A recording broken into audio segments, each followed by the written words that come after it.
बहुत वक्त पहले की बात है। एक छोटे से गांव में एक पुराना और रहस्यमयी किला हुआ करता था, सिंदूर किला।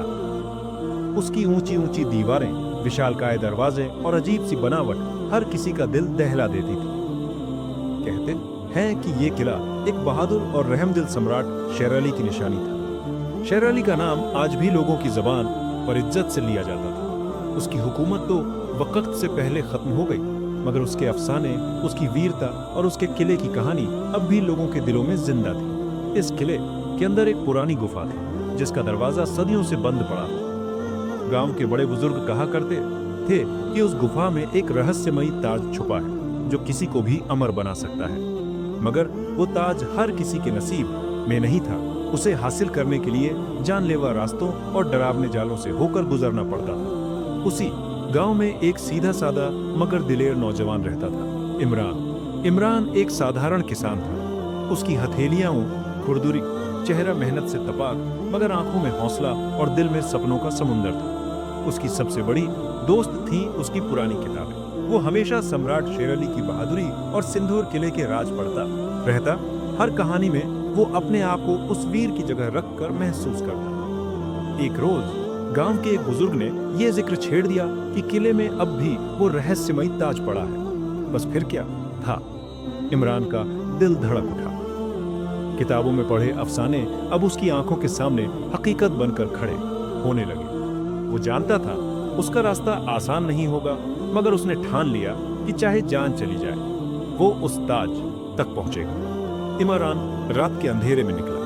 उसकी सांसें तेज, दिल बेकाबू और पैर कांपते थे। किले में घुसते ही पहली चुनौती उसका इंतजार कर रही थी। कहते थे किले की दीवारें उन लोगों की आत्माओं से भरी है जो इस ताज के पीछे आए और फिर कभी लौट ना सके। कोई भी उन्हें देख ले तो उनकी रूह वहीं कैद हो जाती है। इमरान ने अपनी अक्ल और हिम्मत से वो पहला खतरा पार किया। अगला पड़ाव था गुरु राघव, शेर अली का वफादार गुरु, जो अब एक तिब्बती साधु बनकर गुफा के दरवाजे की हिफाजत कर रहा था। उसकी सफेद दाढ़ी, तेज आंखें और कांपती आवाज में वक्त की सदियों की गहराई थी। उसने इमरान को रोका और गुस्से से कहा, ओ नादान, ताज की तलाश में आया है? क्या तुझे मालूम है इसके पीछे क्या छुपा है? इमरान ने कांपती आवाज में कहा, मैं इसे अपनी हिम्मत और सच्चाई से हासिल करने आया हूँ। गुरु राघव ने उसकी आंखों में गहरी नजर डाली। वो नजर किसी आईने की तरह इमरान की रूह तक उतर गई। फिर हल्की मुस्कान के साथ बोला, ताज सिर्फ ताकत नहीं देता, ये रूह का बोझ भी है, और वो ही इसे छू सकता है जो न सिर्फ अपनी बल्कि दूसरों की तकदीर भी संवार सके। इमरान ने सर झुका लिया।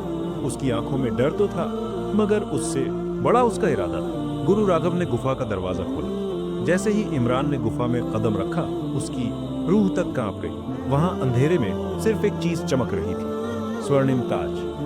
वो ताज एक पत्थर की बड़ी सी शिला पर रखा था। उसके चारों तरफ नीली रोशनी थी, जो गुफा की दीवारों पर अजीब साए बना रही थी। इमरान धीरे धीरे आगे बढ़ा। उसकी हर सांस जैसे सीने को चीर कर निकल रही थी। जब उसने ताज को हाथ लगाया तो पूरी गुफा कांप उठी। एक गहरी डरावनी आवाज गूंजी, तूने ताज छुआ है, अब ये तुझमें समा जाएगा। तू अमर तो होगा, मगर इस बोझ को कभी उतार न सकेगा। इमरान की आंखों में अजीब चमक आ गई। उसका जिस्म तो वहीं था, मगर उसकी रूह कहीं और चली गई। उसे महसूस हुआ जैसे उसके अंदर कोई पराई ताकत समा गई हो।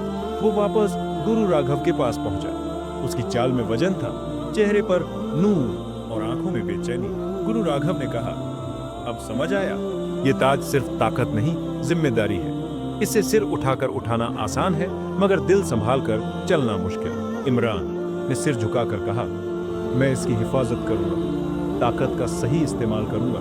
वो दोनों दिन रात ताज के रहस्यों को समझते रहे। हर राज के साथ इमरान को ये एहसास हुआ कि जो ताकत वो चाह रहा था, असल में उसकी जरूरत लोगों की मदद करने में है, न कि अपनी हुकूमत चलाने में।